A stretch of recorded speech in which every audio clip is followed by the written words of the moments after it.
Kozhikode KSRTC bus സ്റ്റാൻഡിൽ ceiling അടർന്നു വീണ് 2 യാത്രക്കാർക്ക് പരിക്കേറ്റു. ഇന്ന് പുലർച്ചെ 1:30യോടെയായിരുന്നു അപകടം.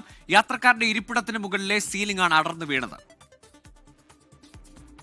കോഴിക്കോട് KSRTC ബസ് സ്റ്റാൻഡിനകത്തെ വിശ്രമ മേഖലയിലാണ് ഇന്ന് പുലർച്ചെ അപകടമുണ്ടായത്.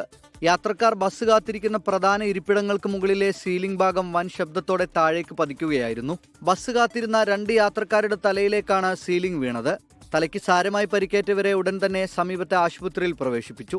പുലർച്ചെയായതിനാൽ ബസ് സ്റ്റാൻഡിൽ യാത്രക്കാരുടെ തിരക്ക് കുറവായിരുന്നു. ഇതുകൊണ്ട് മാത്രമാണ് വലിയൊരു ദുരന്തം ഒഴിവായത്. കെട്ടിടത്തിന്റെ കൃത്യമായ അറ്റകുറ്റപ്പണികൾ നടത്താത്തതാണ് സീലിംഗ് തകരാനിടയാക്കിയതെന്നാണ് പ്രാഥമിക നിഗമനം. അപകടസ്ഥലം MLA അഡ്വക്കേറ്റ് K. ജയന്ത് സന്ദർശിച്ചു. ഈ ബിൽഡിങ്ങിന്റെ ഓൾമോസ്റ്റ് എല്ലാ ഇടങ്ങളും കുതിർന്നിരിക്കുക.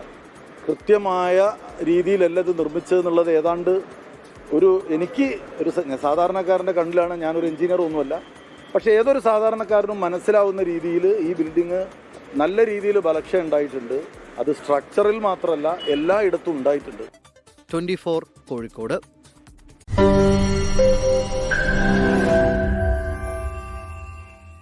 ലോകത്തെവിടെയായാലും ഏത് സമയത്തും 24 വാർത്തകളും ഓഗ്മെന്റഡ് റിയാലിറ്റി പാക്കേജുകളും എക്സ്പ്ലെയിനറുകളും വിശദമായി കാണാൻ ഞങ്ങളുടെ YouTube ചാനൽ നിങ്ങൾക്ക് സബ്സ്ക്രൈബ് ചെയ്യാം.